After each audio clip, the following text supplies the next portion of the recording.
There's a general notion out there that, ego is bad. What are we going to be without an ego? The ego is the organizing principle, right? It's our identity. It's the construct. It's the structure with which we function in the world. It's our beliefs. It's our expectation. It's our hopes and fears. It's all that, which is just me. The hard part for people is not to go through the grief. It's that they don't realize they're grieving. So they feel bad because they just don't know what they're going through. A lot of times when we talk about I'm following a calling, that really is to some degree is that there's almost like a future self, like tickling at our awareness saying, there's something over here, pay attention, pay attention, pay attention.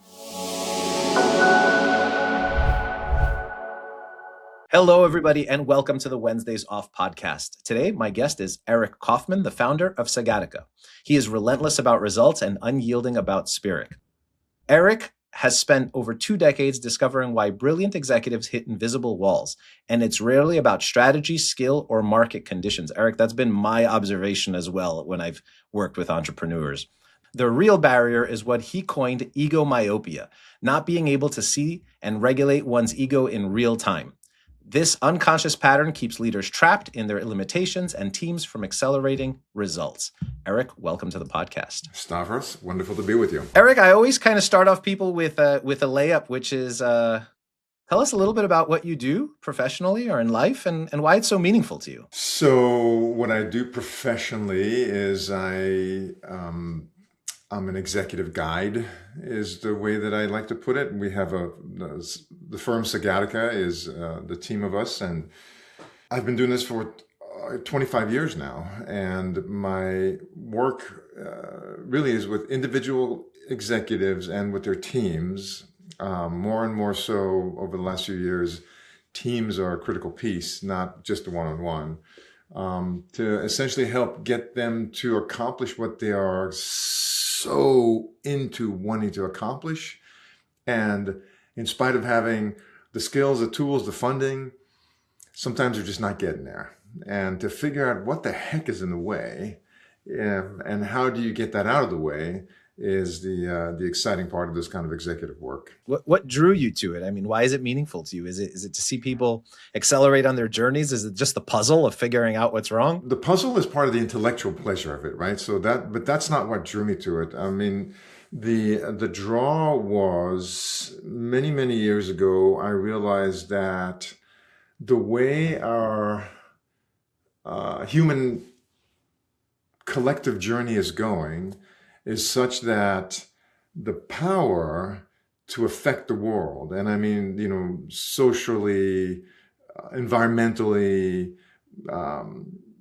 psychologically, spiritually, in every way, that the power to affect our world had sort of moved away. It used to be, back in the day, you had the king and you had the priest, right? Or you had the warrior, tribal leader, and you had the shaman, medicine man, And so that remained true for thousands of years until it wasn't. And what I mean by it wasn't, suddenly it became entrepreneurs, business owners,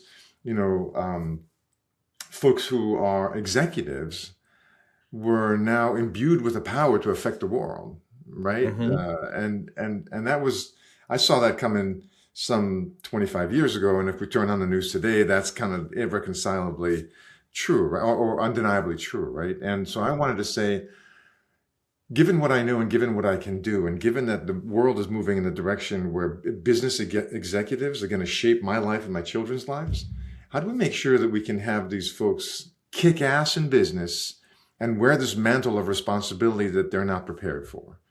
And so that is sort of so I refer to that as cultivating conscious leaders, right? Leaders who are, driving results, but also aware of themselves and the impact on the world. And it turns out you can combine these two, and it's a little tricky. And that's why I have the work that I do. I like your reflection there on, if we go back in time, the people who had the major influence were in these few roles, right? Like you named them priest, chief, king, warrior, whatever. These are the people who had the majority of the influence. And over time, what's happened is more and more of us have large influence or can have large influence, right? So the influence becomes accessible to a much larger group.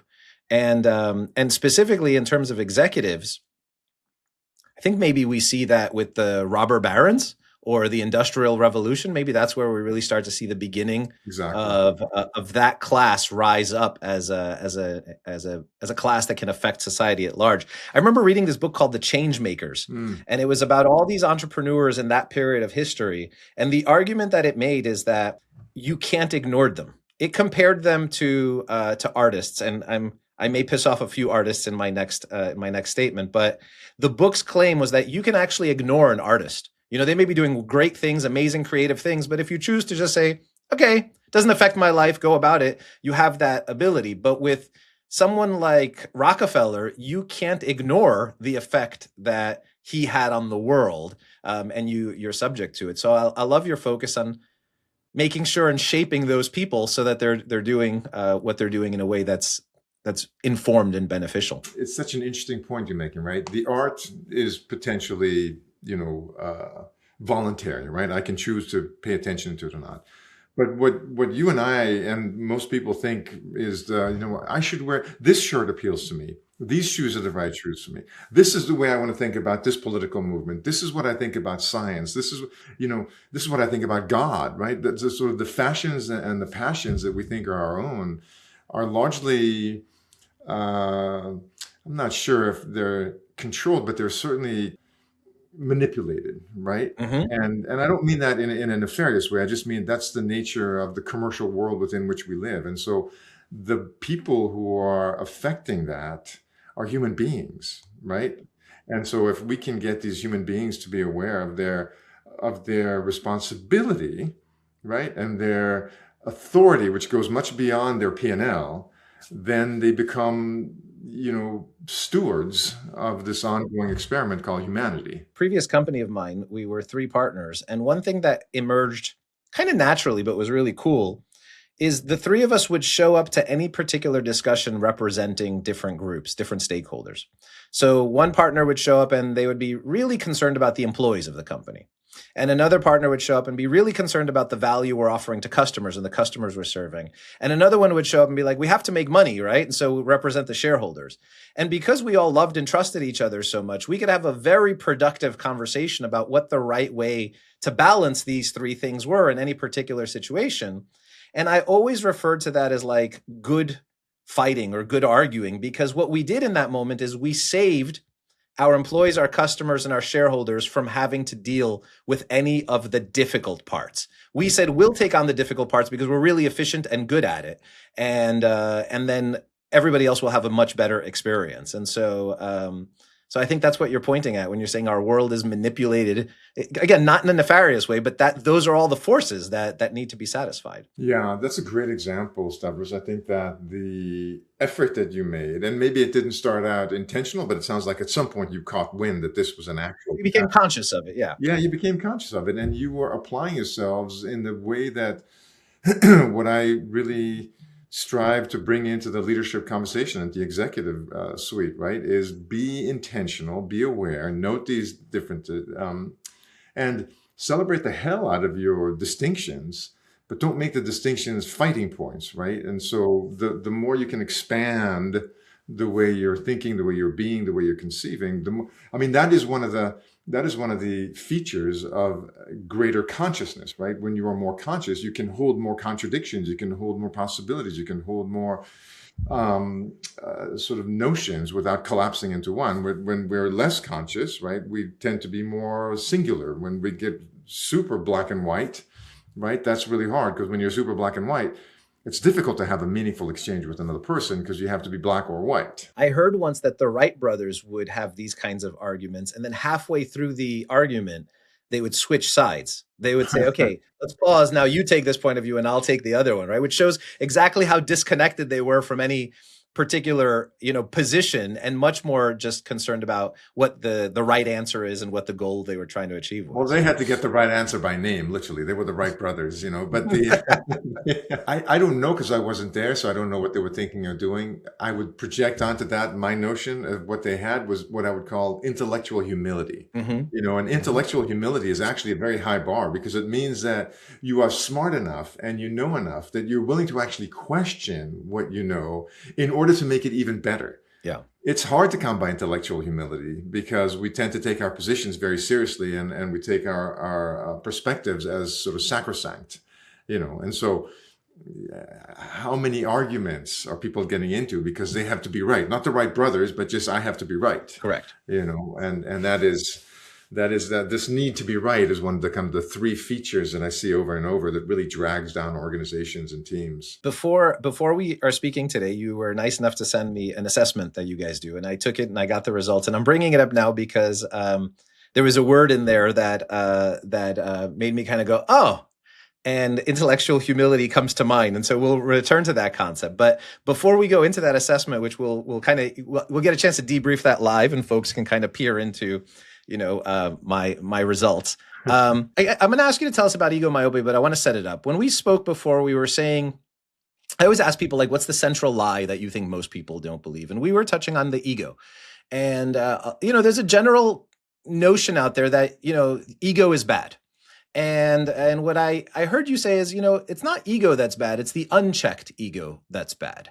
And I'd like you to say that in your own words. Like, tell us what that means to you, and then tell us about the concept of egomyopia, and then we'll go from there. Yeah, we do have this kind of widespread notion that ego is bad. You have to have no ego. And I wish that would just go away, because what are we going to be without an ego? The ego is the organizing principle, right? It's our identity. It's the construct. It's the structure with which we function in the world. It's our beliefs. It's our expectation. It's our hopes and fears. It's all that, which is just me, right? At some level, I could say there is no ego. There's just Eric. And Eric has a certain set of patterns, right? That's what the word in Greek means, ego, which means me, right? Like, that's what the word. Right, exactly. It just means I, right? So let's remove the I and see how that works for you. Now, I know that there are, spiritual traditions that make great effort at it, but that works, I think, marginally well if you're entirely by yourself in a cave. And it's diminishing less effective if you're in a relationship or have a job or need to drive a car. And so the issue for me, and I think the issue for us as humans, is not whether or not we can get rid of the ego. Let's just say, forget about that. It's not going to happen. Not necessary, not required, not recommended. The issue is, to what degree are we locked inside a small little sort of perspective of who we are, and therefore confined in our experience of ourselves, confined in how many relationships we can have, confined in how much information can come into us, confined in the amount of love that we can receive or love that we can give, confined in the amount of creativity that we can put forward. That's what happens when the ego gets really kind of tight, right? So the issue isn't about getting rid of it. The issue is about becoming aware of our patterns, and then having some choice around whether or not we're just behaving like little puppets on a string based on these old patterns, or whether we have some agency. Not agency in the world because, we have enough money or we have enough connections, but agency within ourselves to make choices that are not simply cut and paste patterns from childhood and parental education. So that's a lot. I'll just kind of leave it at that for the moment. But it sounds like you're bringing the concept of intellectual humility to self-identity. You're right. Because I could be like, I am who I am. I'm not going to change, right? But you could also say, hey, I am who I am, but I'm fluid. I got here a certain way. How did I get here? I like to say, I write this a lot about behavior and patterns, which is sometimes as an entrepreneur, you make a decision which feels very, very correct. But the reason it feels correct is not because you've thought about it or analyzed it. It's just because it's a decision you've made over and over again in the past. So it's an easy decision, which is why it feels correct. But that easy decision is actually what's been shooting you in the foot the whole way through and has been leading to the bad results the whole time. And you just sort of put your finger in it so beautifully, right? This is the one that's been shooting you in the foot. So any one of us that has ever gone, Jesus, that's just not what I want anymore, is now ready to upgrade their set of beliefs and ideas and self-concept. And then if we're going to talk about upgrade, why is it upgrade? Upgrade because if the same is no longer acceptable, then it has to be better, right? Now, better is really different. And different means that we are going to have to somehow change. And so that is what the work is about. And if we're not going to change, if we insist on just being, this is the way we've always been. There was a great example of this, by the way, in the politics of the 1990s, I think it was. It was when George Bush was running against Kerry. What was Kerry's first name? I forget now. John Kerry, thank you. And And George Bush sort of famously was holding out this image of himself as this consistent man who's never been any different. And John Kerry was the swift boat guy, because when he was 20, he had one opinion. And when he was 50, he had a different opinion. And they marked him as a loser because he changed his mind between 20 and 50. And I remember going, holy shit, this is what we're considering to be, that you haven't changed in 30 years makes you a better politician, a better man, a better leader than the guy who's actually evolved over 30 years. Yeah. That was a terrifying moment for me in sort of the political discourse. But that happens, right? We think, oh, I haven't changed my mind in 30 years. I don't want to know you. I don't want to be with you. What's the point? I'm 59. Do I really want to be the same guy that I was when I was 19 or 29 or 39? There are aspects of him that are fabulous, and I love that about myself.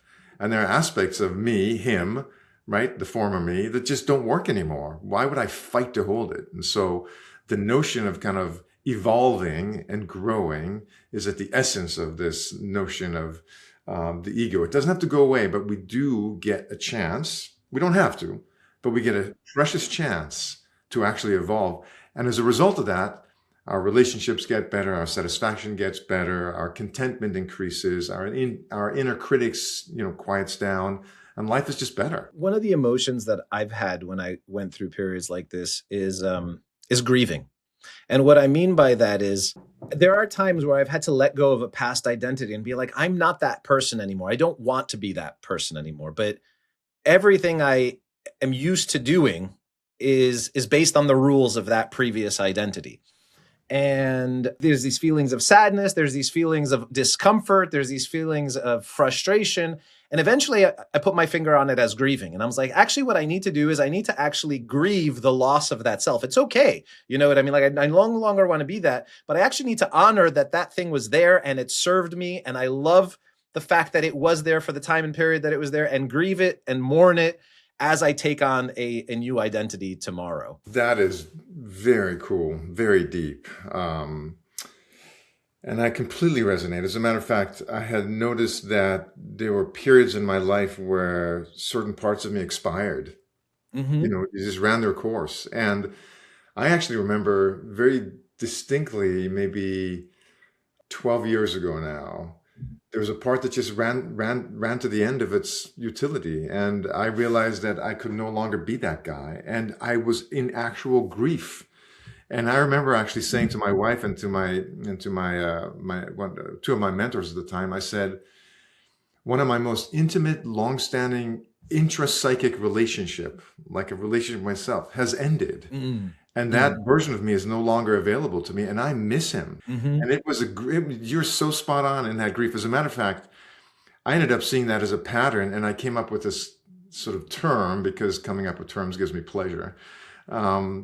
I began to call these aspects of me my inner ancestors. Oh, interesting. I love that term. And so there were parts of me that had just expired. They were no more, and they weren't gone forever, but they were now my inner ancestors. I could relate behind me to these versions of Eric that no longer function today, but they're both me and not me, right? So they're my inner ancestors. And what I realized as I started working with this whole inner ancestor path is that there's several of them. They're not hundreds, right? But there's more than half a dozen. They inform me. The inner ancestors that I don't get to sort of say thank you to and acknowledge in a proper way can become an inner ghost that haunts me.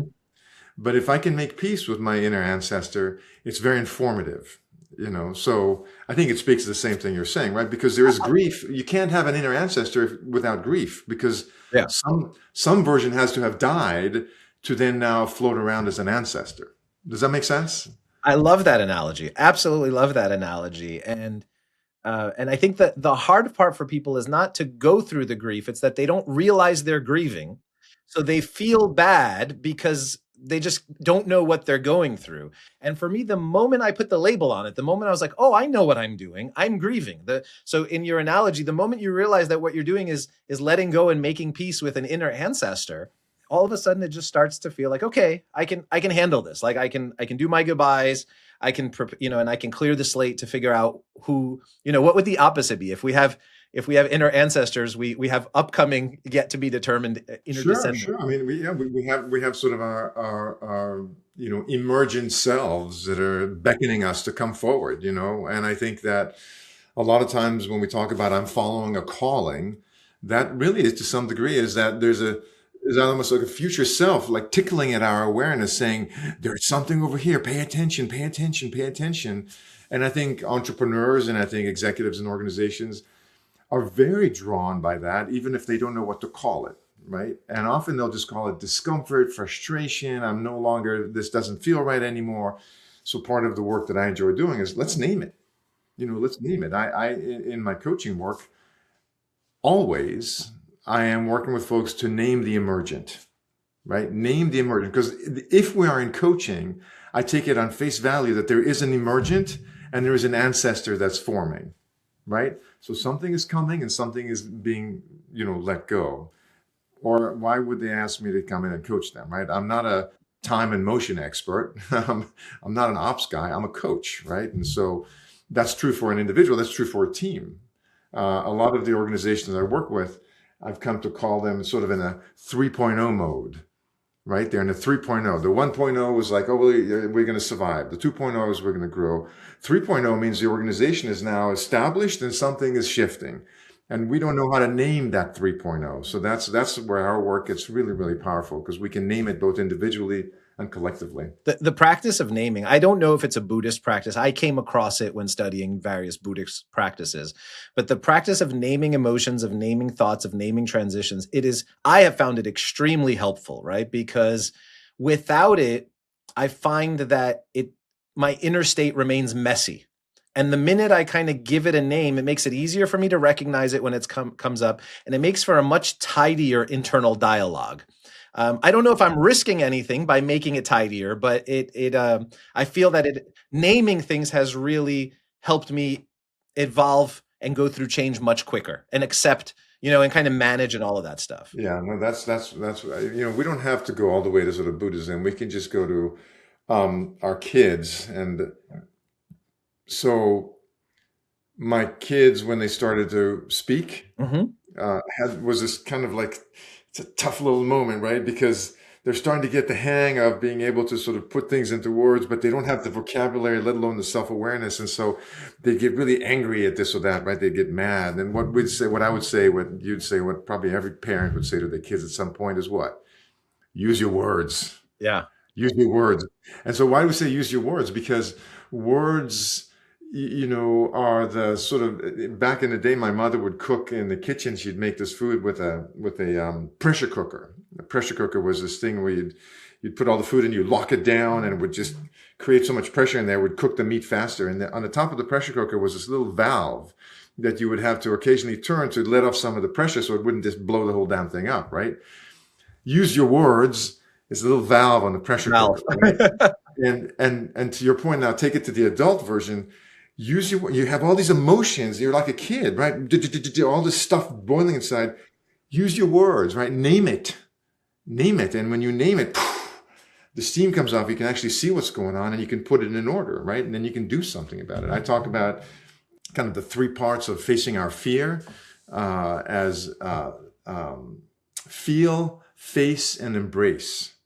So when you're dealing with fear, the first thing to do is to feel it, like what's actually happening in my body. Fear is very cognitive, but what's actually happening in the heart rate and the sweating palms, the heat in my neck, right?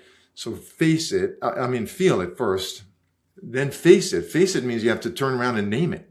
What are you fear? Fear of failure, fear of humiliation, fear of disappointment, fear of, reputational ruin, fear of loss, whatever. And then embrace it means you move towards it rather than away from it, right? But it involves that naming part when you're facing it. So yeah, naming is pretty powerful stuff. I don't know if this will land. So audience, if you're hearing this, it means it landed. But the same way words are valuable in communicating, I find that grammar is also interesting. And my thinking here comes from being Greek, of Greek heritage. So there's a way you put verbs and nouns together in Greek that you don't do in English. And it's true for Latin languages and many other languages. But the way we bring concepts together in language, I actually think mirror the way we bring constructs together kind of under the surface. And have you ever thought about that? Have you ever thought about like grammar as opposed to vocabulary? I want to hear more of what you're saying. I'm intrigued. So it kind of starts with saying, well, what is a language, right? So obviously English or Greek or Italian, they're all languages that we speak, but music is a language, right? Math is a language. How you go about physical activity could be a language, right? Dancing is a language. So there's ways in which we express ourselves or think through something or communicate something, which I think we could broadly call those things languages. So once you start to think about that, there's words and things that you name within that language. This is a variable in math, or this is a particular move in dancing. And you don't actually have to use words. You could use like a plie, for example. Yes, it's called a plie, but it also is a thing, right? So the word in the language of dancing is the physical motion, not what we've labeled it. But the transitions between words is what I call grammar, or the transition between concepts. And so in math, you learn to transition between a large set of equations and variables and turn those into order in a very, very different way than you would take moves and turn them into a nice dance, right? Like it's an entirely different language, which is entirely different grammar. And what I've found is that the more things I expose myself to, the more languages I learn and the more grammar I learn, the more I can stop myself and be like, hey, bringing in my grammar from math right now would really help solve this problem. Bringing in my grammar from, some other way of life can help take the current problem, use something that I'm already familiar with, and get unstuck because this current language has gotten me to a stuck place. Again, I don't know. Do you have an example? Like, do you have an example of something that happened recently that would bring that to light? I think I'm following conceptually, but I'm trying to see the I'm trying to make it real. Let's see. Yeah. No, nothing comes to mind. So maybe this didn't land and maybe they can cut it out in editing. But if an example comes back to me later, No, I mean, I think the concept, but I'm trying to sort of, make it land. So, Let's see if something comes to us. Let's see if something comes to us. Yeah, So I think where it's interesting that you're going with this, so Stavros, is the notion of being eclectic and sort of taking pieces from one stream of life and applying it to another stream of life. And I think from that perspective, what sort of stands out to me in this conversation, in this context, is back to the notion of ego, right? That you are literally describing a maturation of an ego concept, right? Because the more narrow it is, I only speak English and you must speak English. If you don't speak English, there's something wrong with you. And you're going, well, wait a minute, there's English, there's Latin, there's Italian, French, Portuguese, Hebrew, Arabic, and Spanish, right? And you start seeing that there are variations on themes. They're all attempting the same thing, which is an exchange of information, exchange of ideas, and exchange of feelings. But they come, in different shapes and forms, and they have different expressions of the world. I mean, one of the difference, the difference between French and Chinese is not just the vowels and consonants and grammar. It's the way that French has sort of identified their perspective on the life and the world, and the way Chinese is identified. So language is not just a description, a representation of the world. It's an actual creation of the world, right? Because the language in itself is a sort of a lens through which you see the world. And so if you're a polyglot and you speak multiple languages, you have multiple lenses, right? And so you are becoming, in fact, less myopic and more broad, right, in your view of yourself and the world around you. So I think that's exactly it, right? And that combination, it's really hard to separate language from culture, right? Because the language embodies the culture, which is, I think, what you're saying. yeah. And in my mind, grammar, or how you structure the concepts in your world and how they make sense with one another, that's what I mean by grammar. It's the relationship between the things you've named and how they interact with each other, which I think ultimately makes culture. It's kind of esoteric right now, so maybe in a future episode it'll come out to me. But it feels to me that sometimes you can get all the names right, but if you have the grammar wrong, you're still stuck. And you need to think about switching your grammar around. Well, I'll tell you what I make of this at this moment is that you are clearly a thoughtful guy, and you're clearly a creative guy. And I think I'm sitting in the midst of a creative notion that is coming together. I'm excited to see where you go with this. So in 6 to 8 weeks or 6 to 8 months, depending on the shipping, we'll have something Right. come together. That's right. But there's something emerging here, and it's kind of cool. There's something emerging here about the way you are perceiving sort of order and not just content. That's broad. Thank you for that. Tell us, so obviously, you are also a thoughtful guy, and you've built a lot of concepts and you've put them together. Tell us a little bit more about egomyopia and the three needs that it addresses and that stuff. Yes, thank you. Yeah, so I have cast about in my own personal journey pretty intensely, and then professionally with folks pretty intensely for a long time.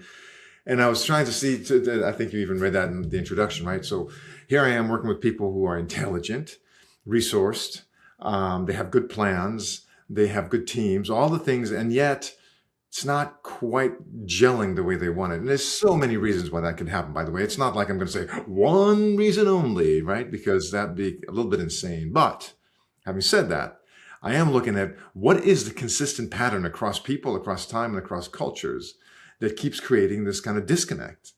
And that's where I ended up calling it egomyopia.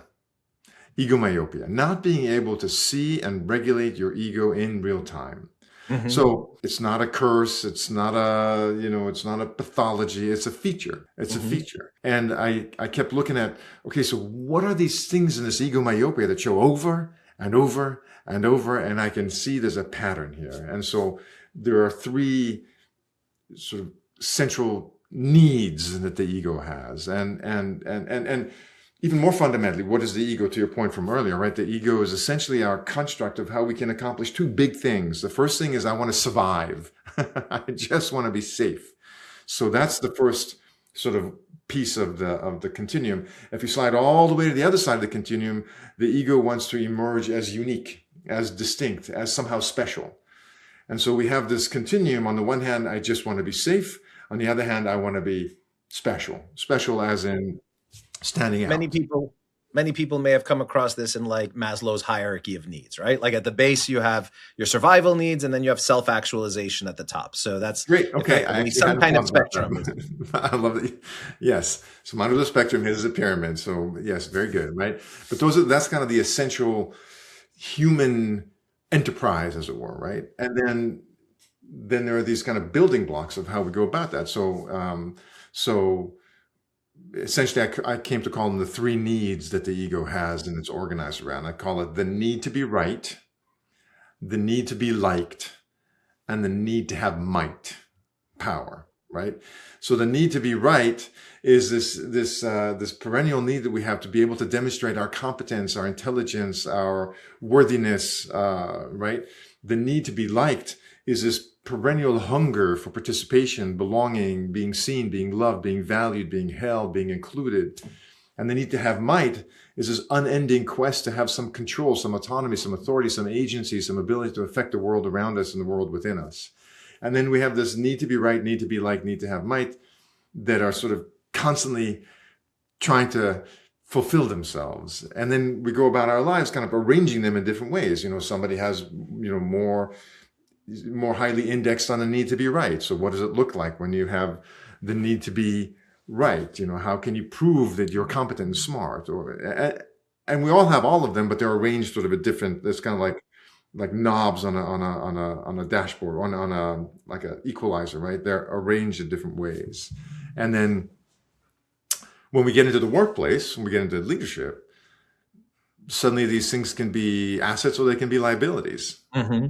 Right? If I'm the guy, and I was that guy, so I can speak about one of my ancestors, right? But one of my inner ancestors, I was the guy because I'm sort of primarily kind of an intellectual dude. I think a lot, so my need to be right was real strong, and so I would be the guy in my team who had to be right. And congratulations, I was right, but just being right didn't mean it was the right thing to do.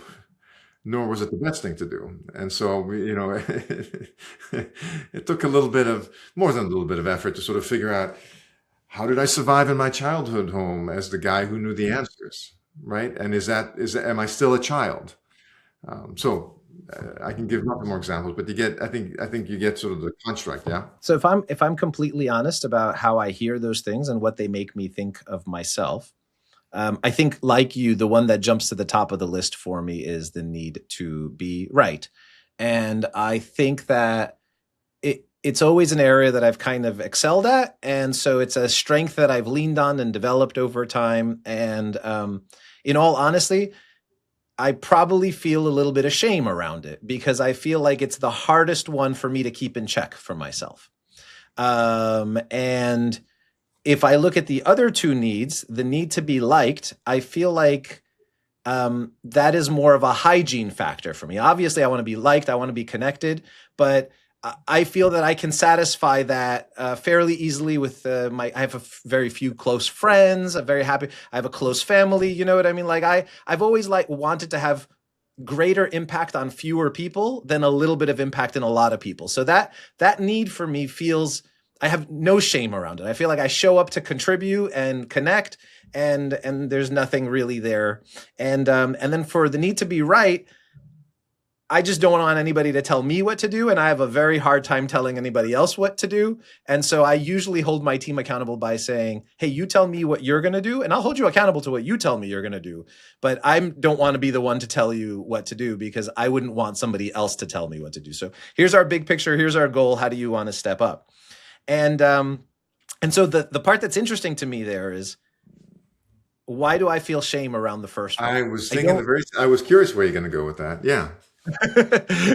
I don't know. So you don't know. Oh, I thought you'd have it. So, from my perspective, shame is an ego trick on its own. Okay. Right. And from a social perspective, shame and guilt and fear are the most effective social control tools that any kind of organization has, whether that organization is a religious organization, a family unit, a business, a legal,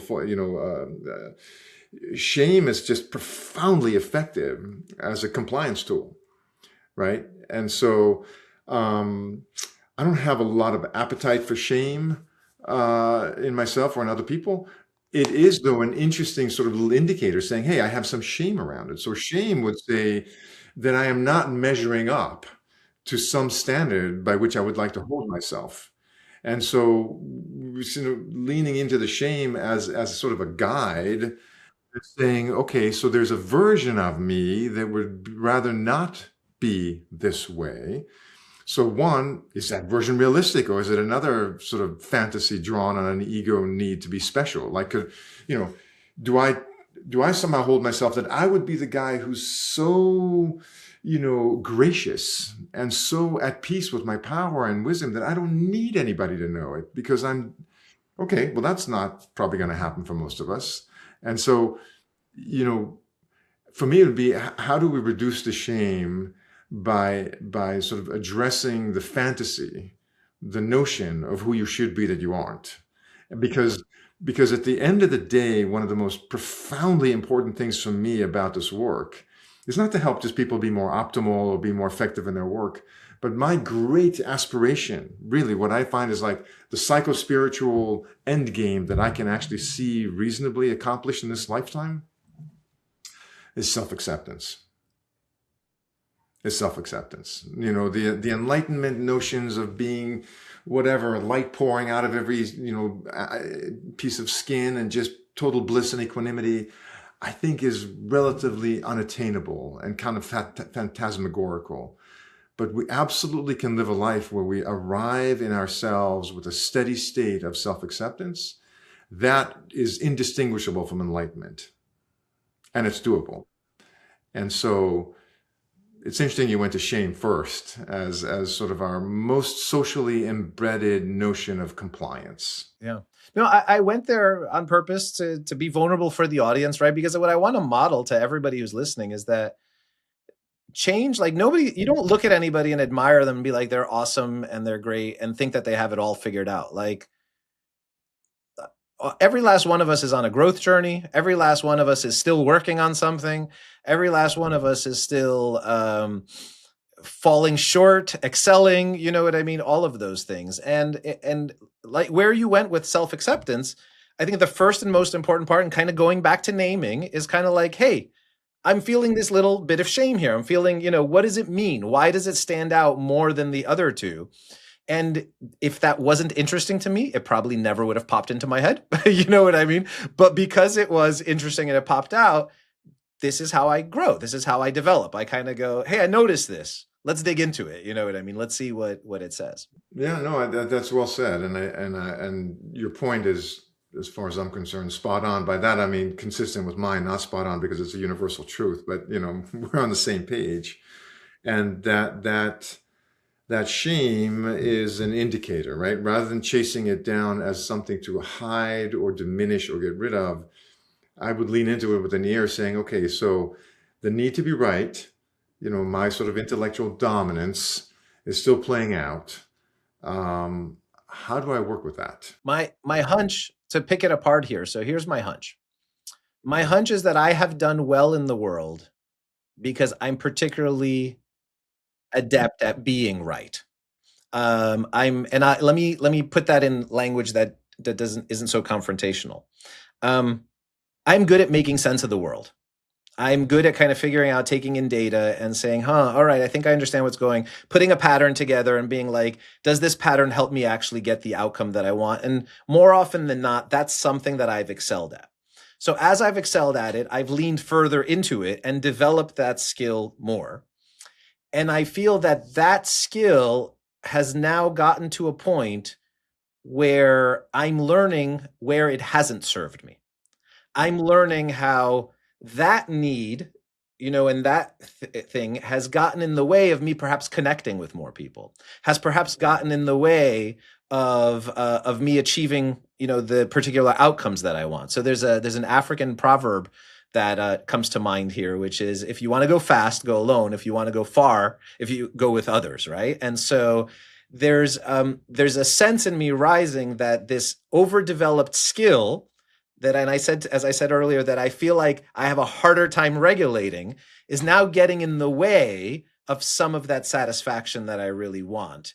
And for whatever reason or not, shame is the way my body and my mind is telling me, like, that's the feeling. It's like, oh, you should be better at this. You know what I mean? Why aren't you? Yeah, you're naming something really critical here, as far as I'm concerned, right? Which is that, and this is, we're back to sort of the ego formation, as it were, the ego. So the ego is forming out of something. It's not coming out of nothing, right? And what we're drawing on is our, for lack of a better word, sort of innate capabilities or inherent capacities, right? And so you're a smart guy. That's just a birth thing, right? You didn't become smart because you ate garlic. You were born smart, right? And so I had good parents too. They definitely helped and nurtured things and were there for me in that there's way. no question. I mean, tons of credit goes to your parents, as does all the debt, all the blame, but all the credit, right? But so I have three brothers, right? The need to be right, we share that, right? But I was also born, my capacity, I was born sort of being able to quickly make sense of the world, right? I was born smart. I didn't have to earn it. I didn't have to work on it. It was sort of the thing. And so in short order, my structure grabbed and said, look at this big asset. Let's keep hanging with this one and banging this one because it works for me, because I can do this well. I can do this easily and I'm rewarded for it, right? I have a brother who was immediately charming. I don't know how the hell he pulls it off, but he came out of the womb being just charming. And so, here's his charm. And he can say the most inappropriate things, and he does, by the way. And he can do things that are outrageous. And people are like, oh, that's totally funny. That's cool. If I did it, they'd be like, what an asshole. I just can't pull it off. I have a brother who has always been, I mean, always since a child, a sensitive dude. He could really tune into people. He was sensitive to himself. And so his sensitivity is his sort of inherent capacity. And so we have these capacities. And the issue, to your point, is that becomes kind of like the fodder, the material, the raw material, the inventory from which the ego builds itself. And then it becomes way too, specialized. Yeah. Right. So if I can't bend away from my need to be the right guy all the time, you're absolutely right. I suffered the same thing. My relationships were compromised. because there comes a point where even the nicest guy, when he's right all the time, is just a pain in the ass to be with, right? So I want to make a distinction here, right? I don't need you to be wrong for me to be right. That's not the way I experience this. But when I get to a point where I can't make sense of the world, where I'm trying to use this power to be right and I'm still at a loss, it triggers anxiety. It triggers, you know what I mean? Rather than just being at peace and being like, you know what? I'm not going to make sense with this one right now. And this isn't true for everything. There's clearly areas where I go, I don't know, and I'm not going to know, and I'm not interested in finding it out. It doesn't cause me any anxiety. But when there's an area where I'm like, Yeah. yes, yeah, when there's an area that I care about, and no matter how much I lean on this skill, I can't get, certainty and clarity and all the things that I've learned to get by being quote unquote correct or right is, that's where I start to feel uncomfortable. So it's not so much that I need somebody else to be wrong so that I can be right. It's just that even with myself, like with everybody else out of the picture, if I can't make sense of it and I care about it, it causes me stress. And so I said in the very beginning, right? We have the egos, this sort of the spectrum from safety to specialness, right? And so you were literally describing it feels unsafe. Yes. Right? It feels unsafe. And so you have a mechanism by which you devise this capacity for safety. And so part of the growth is to find other ways to arrive at that sense of safety. Now, you'd mentioned Buddhism before. We can go all the way to say that safety is a complete illusion. But I don't like that. I just don't like that because I think it's not. I think these sort of these sort of hyperbolic statements tend to be a little too simple and a little not applied. Like to say control is an illusion, nobody has any control is not true. It's just materially not true. We have lots of things we can control, but not as much as we want to, ever. But your point is, this is how you feel safe. And so, and if you can't get there, it's right. What is the symptoms of not feeling safe? You start to feel anxious. You start to feel scared. You start to want to be more controlling. You want to either shut down or push against it, whatever the case might be. But no, you're naming it beautifully, and I can presume by the conversation that you've taken time to try and find other ways to address it. Yes, yeah. I think that's probably the part in my journey where I am right now. And again, I'm sharing this not because it's the central preoccupation of my life or a handicap or anything like that. I'm just sharing this to kind of be open with the audience about what goes on inside me sometimes.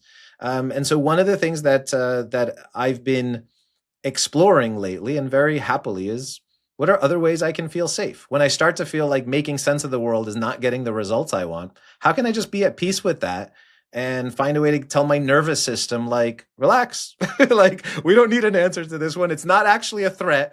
You know what I mean? Just relax. And I'll say that, from my perspective, from a leadership perspective, what you're doing, what you're demonstrating and what you're discussing right now is got these remarkable benefits to leadership, which some people might not perceive, but I'll tell you why I see the remarkable benefits. One, you are deeply articulating a growth perspective, right? And so from that growth perspective means because, as your business grows, as your team grows, as the market changes, as regulations change, as the economy changes, as the environment changes, we just don't have the luxury of expecting that 6 months from now will be the same as they were 6 months ago, or that 2 years from now will be the same as they were 2 years in the past. So if we're not evolving, we're going to be irrelevant, right? And so there's a direct application of this kind of evolutionary growth that you're describing that makes you remain viable, vibrant, and fitted for the environment, one.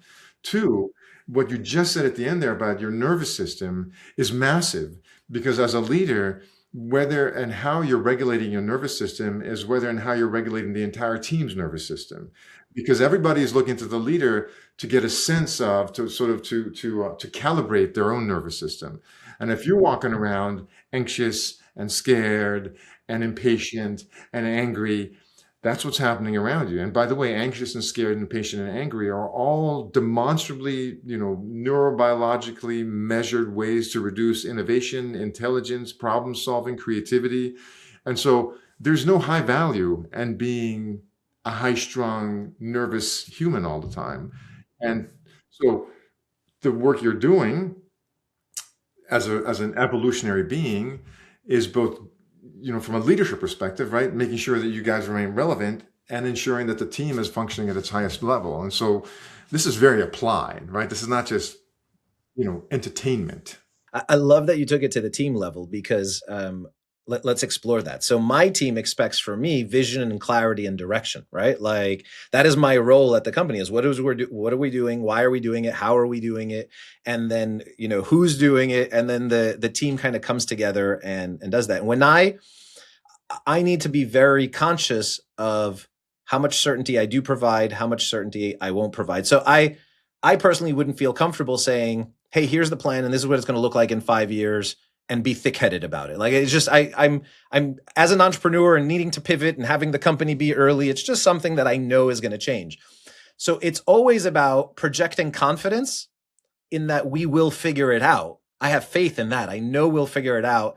Here is where we're going. And I like to think about it as 30,000 feet and one step. It's like, hey, at 30,000 feet, here's where we're going. This is the one step for right now, team. Like this is what we're doing right now. And then inviting them all to go, how did that go? What did we learn? What do we want to do different? And I have found my whole team has transformed from being nervous, unsure, unstable to being like, yep, we know 30,000 feet. We know the one step. We know it's going to be a zigzag journey and we know we're going to get there. And it's so cool to see the team show up that way and seeing them go through those transformations. It is so much more reassuring for myself now, right? Because I go, hey, I showed up with confidence. I gave them what they needed. And now they have come back to me. They've embodied that confidence, which then multiplies my count, right? It's kind of like a flywheel where we go back and forth and it just kind of shoots us up, accelerating very, very quickly. It's self-reinforcing. Yeah, I think. Yeah, once you know you're surrounded by a great team, it gives you all this extra confidence, you know what I mean? And so, yeah, it's interesting you say that as I reflect, and I don't think we'll sort of dive deeply into it, but your assessment that you took, there we have archetypes, as it were, that come out of this work, right? And yours is actually the steward archetype, but specifically we modified as kind of the purpose-driven steward. So if I was to say, what is Stavros as a leader from this conscious operating system model, you're a purpose-driven steward. You're anchored sort of in principled presence and sort of clear boundaries and long view and responsibility. So you're a steward of what's here, but you're purpose-driven for what's there, right? So you just described it actually quite beautifully. And there's an absolute sense that, you are infusing a sense of stability and safety in the organization, right? Because they can feel in you that you are a steward, meaning the steward is protecting what is, but you're purpose-driven, meaning you are looking towards what's coming. And so the looking towards what's coming is your 30,000 foot, and protecting what is your next step. And so so there's two things that emerge to me. One, there's consistency between the assessment and how you perceive yourself, but two, your level of self-awareness, right? That you're able to name these things is evidence of all the work that you keep doing to be attentive that way. Yeah, I think that's when I think about so many wonderful entrepreneurship organizations and human organizations that I belong to of every type, so many of them are about transforming the outside world. And the whole reason for Routine Rebel to exist is because it all starts with transformation from the inside. And that's what I want us to be, right? I want us to be the folks who help people do that inside transformation, specifically, in the entrepreneurial sense of making new things happen. And in the word entrepreneur, I use it broadly, right? Because you could be starting a not-for-profit. You could be starting whatever it is, right? The act of starting something that didn't exist and making it real and then watching it and stewarding it and helping it grow. You could be in corporate leadership. You could be anywhere and still have that entrepreneurial spirit. And so the real transformation for you to do that is what's going on the inside, not, the outside's just the results of how well you've done that. There's a quote out there that was at some point attributed to Buckminster Fuller, but I don't think he actually said it, but he said, there can be no organizational transformation without personal transformation, and so I think you and I, again, sort of on the same page. I mean, that's the work I do in the world too, right? Is how do we actually evolve. And so that's what these, and the assessment, by the way, I devised it as, I refer to it as a mirror and a compass. So I'm not interested in being a voice for a label. I'm interested in being a voice for a process, right? And so if you're a disc, then you're a DI, and supposedly you're going to be a DI for the rest of your life. I find that incredibly hard to conceive, right? If we take it that everything is flexing and impermanent, then how am I not changing in time, Yeah. right? So the assessment that I built really is looking at, it's a mirror. Like, this is where you are at the moment in terms of the construct of your own operating system, right? And it's a compass, right? It's going to give you a direction bearing on where to go, and then we can make a map out of it. But that the whole point of it is to be sort of increase awareness and be developmentally oriented, rather than sort of being labeling. You are such and such. You are because you are such and such this moment.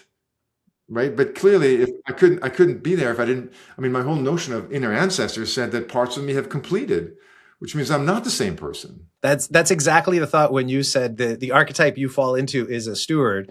The first thought that in my head is like, yeah, that's who I am right now. That's who I need to be right now. That's who I'm happy to be right now. That is my role right now. And so I added the word right now when you said that earlier. So what you're saying now resonates completely. And it's also been my pet peeve with so many assessments. They try to say that you don't change. I can tell you, if I take the same assessment and I think about my home life versus if I think about my work life versus if I think about a time where I was happy at work versus unhappy, I'm going to be a completely different person on that assessment based on which of those conditions are happening. So I've always had this pet peeve that, like, no, I'm more fluid than you can label me in this given moment in time. Yeah, no, that I love that you added at this time, because that is not an argument with my methodology. That's at the center of my methodology, right? Because quite frankly, if I was to create something that was stable, then what would be the point of coaching? What would be the point of development? What would be the point of growth?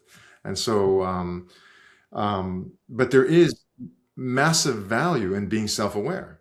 There's massive value in being able to name the pattern and then have choice. You can't have choice if you didn't name it. I mean, back to the conversation earlier, right, about naming it. And you were worried about, well, what am I missing something if I put too much order into it, which, sort of says something about your creative spirit, right?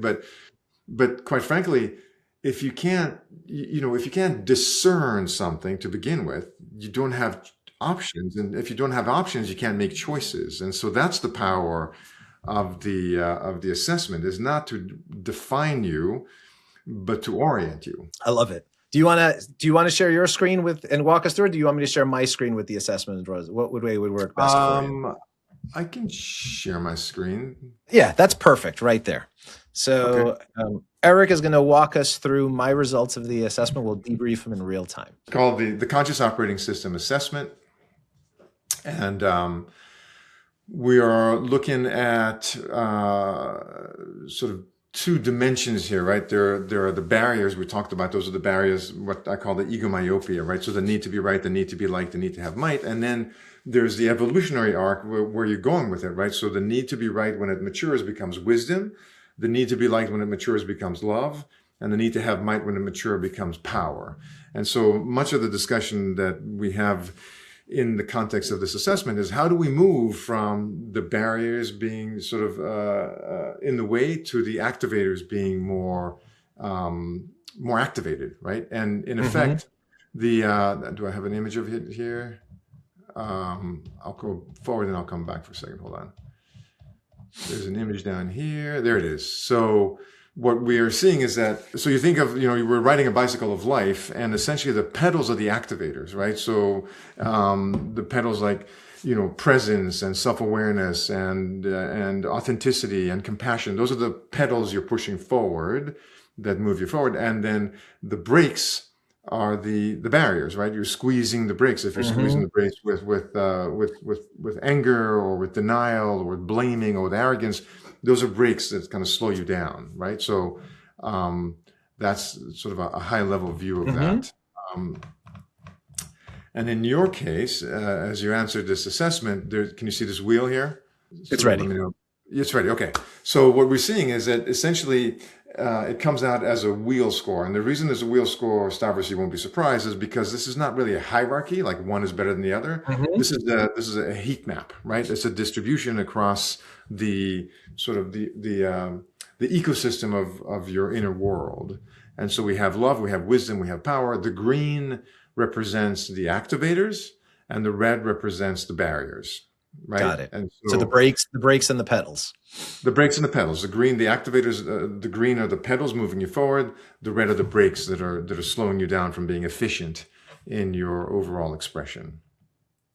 And then if we look more directly at yours, and this is very kind of unusual for somebody to go on the air and have theirs debriefed in public. But we see your top three activators, right? Your top three activators are inner integrity, and 9.7 is, quite high, and extremely high, right? For you, kind of an unwavering alignment between your values, your words, and your actions. I mean, that's what inner integrity is, right? This, you're likely, because this is an assessment. I don't claim that this is the truth about you without denial, but you're likely operating with a really strong moral compass. Right. And so what that does I've is always called that being authentic. Like I need to be me, you know what I mean? And I don't like hypocrisy. If I look for myself, I'm like, hey, am I being a hypocrite? And I correct that. Like I really try to live the values that I believe. And if I'm not, I question, I stop and I say, why do I believe those values? What do I need to do different? Or why am I holding wrong values? Right. So yeah, you're 100% on. Like I am who I am, and I will show up as who I am. And I don't know if my moral compass aligns with society's moral compass. That's a whole other conversation. That's a whole other conversation. Yeah, but this is beyond the scope of what I'm looking at measuring here. What I'm looking at measuring here is that, your highest score is a very high score. The highest you can get is 10, right? So you're coming in at inner integrity, and your notion of aligning, to your point, your values with what you say and what you do is sort of a non-negotiable. The remarkable impact that has is it offers real consistency and credibility when you're hanging out with other people, right? Because that's that high and that strong that they can see it in you, and it's a very strong foundation for trustworthiness, obviously, and for being somebody who's inspiring. Because people are inspired not necessarily just by acts of what people do, but people are inspired by the strength of character, and inner integrity is a strength of character. So this is held in the second place here. Another really high one is curiosity. And so we've already talked about the intellectual humility, right? The curiosity, you're even in the conversation we've had, Stavros, you're more than just open to learning. You are hungry for learning. You pursue learning. You explore learning. You explore new perspectives, even though the whole thing about grammar and language, as much as it's still a forming notion for you, it is clearly an exploratory one, and it's fun to watch an exploration in real time. It's kind of messy. Doesn't have the answers, but curiosity isn't necessarily about the answers. Curiosity is about the discovery, right? And so, again, you're well positioned for a high level of agility and strategic insight, right? Because you're holding this integrity, so there's strong values, but you're also very curious. If you had integrity but not curiosity, you could be quite bullheaded. That makes sense. But for you, it's actually an interesting combination of being both solid on the integrity and also very exploratory, thoughtful, inquisitive, agile and strategic, right? So that's the curiosity piece in there. And then and you used the word intellectually gratifying before. I think for me, the curiosity is intellectually gratifying, and it's also intellectually that my intellectual humility shows up in that curiosity. Like I am, like you're saying, always trying to learn, always curious. I believe everybody can teach me something. You know what I mean? Like everybody's lived a life, everybody has wisdom. So I'm always digging. I'm always kind of digging. And the worst thing for me are conversations that are like small talk. Like, oh, who won this? And they have their place and they kind of, make things, they break the ice. But once the ice is broken, man, if you don't want to have a deep conversation with me, it's not going to be a long conversation. I'll be sort of transparent for a moment. My younger daughter my daughters are these wonderful creatures, beautiful women, and deep and thoughtful. But my younger daughter just this is a couple of years ago, wasn't really returning my calls. And I was getting frustrated. Like, I love you, girl. I want to talk to you. And so we got done the conversation one day and I go, what's up? And she goes, well, every conversation with you is so intense. She goes, I just don't have the emotional energy to have these intense conversations every time, and it was such a fabulous reflection from her, right? I was like, okay, babe, we can, we don't have to unpack the entire universe on every call. But I would definitely, that's the flip side, right? That's the flip side of always looking to learn, always to be curious. It's quite tiring for people who don't have that same level of energy or interest. She does. I mean, she was a philosophy major in college, for Christ's sake. This girl's not a lightweight, but I think I was overdoing it, right? And so, and I was a little hurt when she said that to me, to be honest. I was like, well, what do you mean you don't like it? It's not, I don't want to be shallow. That's awful. But it's interesting. What a wonderful thing to pick apart. I love the girl. I love her so much. And so it's one of those reasons to take on and do things a little bit differently, right? Because I love her and I want the relationship more than I want to be right. Exactly. Yeah. The next one here is gratitude. And I would have to say, unlike the other two, this is something that has shifted for me in the last few years. So this is gratitude coming this high up on the list. I would say that I intentionally started to practice gratitude at some point. I realized I needed it in my life. I got a taste of how powerful it was. And once I did, I was like, this is like, why am I spending all my time focused on the 3% of things that are going wrong and not the 97% of things that are absolutely amazing right now? And so this is a newer one for me from ancestor to descendant, right? This is a newer one for me. Yeah. And just a perfect punctuation for the conversation where we're having about growth and evolution, right? You selected something that you felt was important and you practiced it to the point where you embedded it into your way of being. And gratitude is an ability to appreciate and acknowledge others. I mean, that's what it comes down to, right? Because the thing about gratitude is it's twofold. Well, you can be grateful for life too, right? But I'm thinking about this from a leadership perspective, right? So gratitude for life, yes. Gratitude to others, I presume, would also be happening for you, right? And so gratitude has two important pieces. One is that you have to notice, and two is that you have to say something. Yeah. Right. And so in that regard, it is an act of love. It is a deep act of love because you are noticing somebody and you are naming something that you noticed about them. And all acts of love have this one thing in common, which is it's what you give your attention to. Love at the end of the day is not just an emotion. It's not just a relation. It's a form of attention, right? If I tell you I bought a new car and I love my new car, I'm washing that thing. I'm cleaning that thing. Now come visit me 9 months later.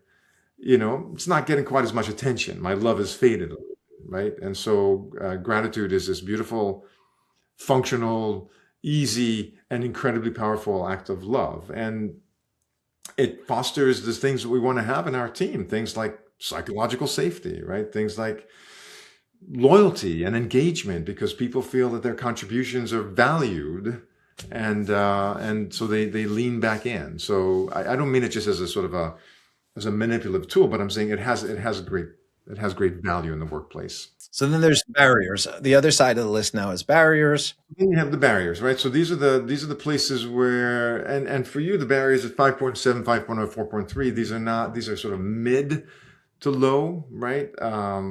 With arrogance being sort of at the top of it. And quite frankly, at the point we're in the conversation, not terribly surprising, given what you've said about the need to be right. And the arrogance here really is a moderate presence. And what it says is that there are moments when you lean on your expertise or experience, and you might sort of think that you have a better solution or path than others around you do, right? And so it doesn't mean you're walking around the world as an arrogant person. It means that you are, especially under duress, you would overvalue your notion and others' notions. I think that's 100% fair. And the fact that it is a 5.7 or whatever it is there, I think that is years of work to get it down from maybe where it was at some point. And I have no doubt. Yeah, because it goes well with the need to be right. And by the way, arrogance, prejudice, and anxiousness are the barriers that show up quite a bit among entrepreneurs. And if Okay. you think about it, to be an entrepreneur, you have to believe that what you believe is doable in spite of people around you saying no, you Correct. know? And prejudice means that prejudice in this case doesn't necessarily mean that you are a prejudiced person. Prejudice is from its origin prejudging, which means I already have a notion in mind and I want to push forward on that notion. And anxiousness is what happens when I can't get control, right? And I'm feeling sort of, I'm too focused on the future. And so if you think about, I'm going to discount arrogance saying, I'm going to discount what people are saying because I think what I'm saying is right. Prejudice meaning I have a better idea than others and I'm going to press forward on it. And anxiousness meaning I'm looking at the future and it's scary. You see the entrepreneur in here, don't you? Yeah, yeah. No, those are all things that I feel to this day, that I feel I've also worked on to this day and kind of gotten into more manageable levels. But what I've noticed is, as maybe these things have gone down, the entrepreneurial process has actually gotten a little bit more difficult, because where I would have charged forward with something in the past, I now need to pause and be like, well, let me consider 4 other opinions and let me take this into account. Let me take that into account, which slows everything down. And there was I don't remember where this concept came from, but they were talking about different businesses at different stages. And as an entrepreneur, you need to be aggressive, you need to be fast, and you need to be correct. If you are fast and you are wrong, your business will not succeed. If you are correct and you're going at a snail's pace, your business will not succeed, right? And so some of these things that go towards prejudgment, kind of feeling a lot of confidence in my own preconceived notions and my opinions, and just charging forward with them, helped me a lot in other businesses that I have started. And now, where I'm at a point in my life where I'm starting something again, but in this more mature version, I have noticed, I was like, man, the younger me would have just charged forward with this. It would have been a whole lot easier. And now it's maybe a little bit harder, but I still choose. I see the other value that lowering these things has given me, and so it's still a trade-off that I'm willing to make. Yeah, no, I love your description of it, and I'll say this. It might be a little bit prediction that may or may not come true because my crystal ball is a little crooked. But at the rate you're going in the conversation we're having and the way you're describing what you're describing, there's likely to come a time where even the ambitions you have will start falling away. Mm-hmm. Because you're literally describing kind of a diminution of more or diminishing of sort of these earlier life drives, right? Mm-hmm. And ambition is wrapped up in a lot of this stuff, right? Mm-hmm. And as you keep doing this work, you're going to find yourself someday where most of your ambition is gone, and it's a very disorienting and confusing experience. I've had glimpses of that. I've Yeah, had glimpses of that, and it is very disorienting. Where it's like, it's very wait, disorienting. where am I going if I don't, And so so I'm just putting it on the docket here, right? As you're Yeah. describing the diminishing of this arrogance and prejudice and anxiousness, that means that increasingly more you're comfortable where you are, right? Not necessarily that you're done creating, but as a human, you're describing an increase in the sense of what I was referring to earlier, self-acceptance. Mm-hmm. And the Mm-hmm. self-acceptance starts coming on big time. It means that a lot of the ambitions don't matter anymore. And when you find yourself with ambitions suddenly significantly diminished, if not entirely gone, it takes a while to figure out what the hell to do. There's all these books like The Second Mountain and all these people who talk about that happening and then basically turning to a life of service. And what I've always wondered about that is that just another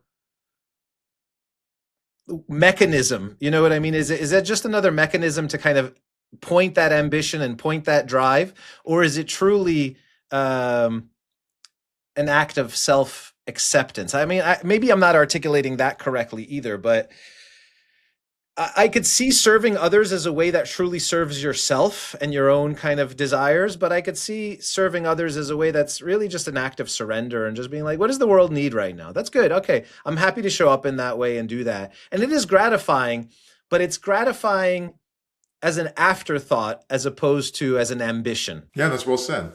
That's well said. I mean, there's a model, and I can't remember who sort of framed it, but like stages of emotional maturity, right? There's lots of models of that, but there's one that speaks to um, the world is happening to me, Yes.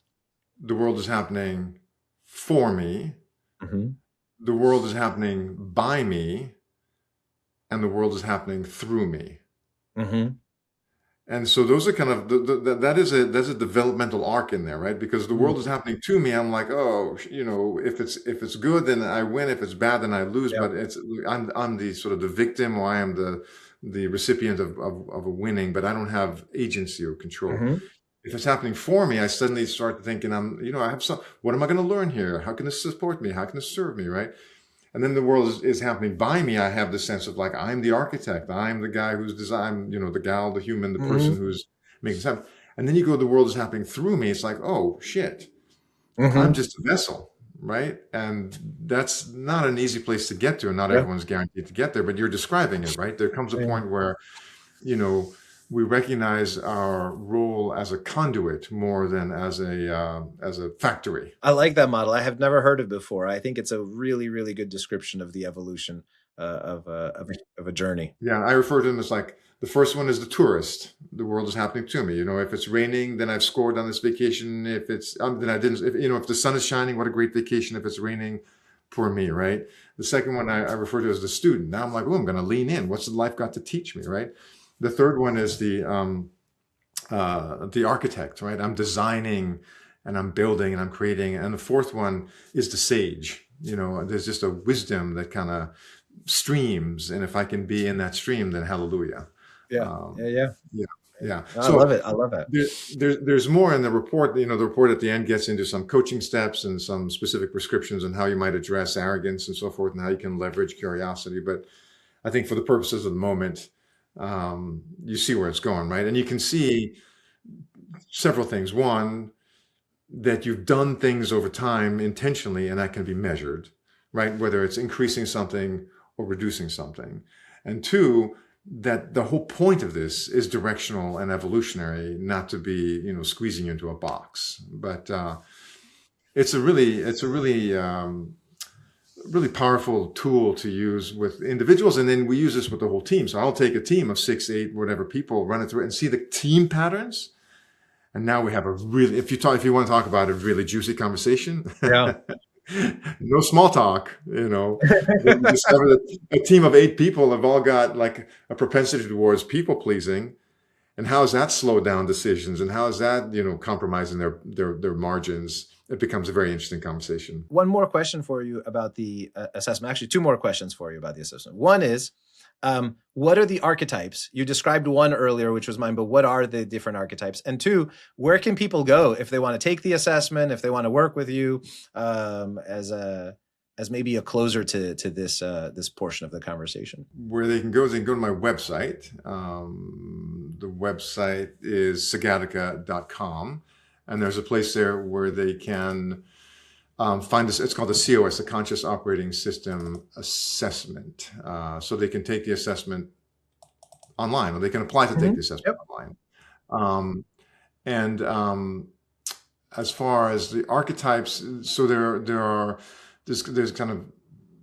are 9 archetypes. This is a much bigger conversation we'll get into at the moment, right? And I say but because they're modified. So like your primary archetype was the steward, right? But it's the purpose-driven steward, right? So it's modified. So we have the 9, and then depending on how else you're landing, there are modifiers to those archetypes. Okay. But the archetype again is a snapshot in the moment, right? It's a convenient way to hold it. So if you're the purpose, I think, what were you, the purpose-driven steward? That's who you are today, right?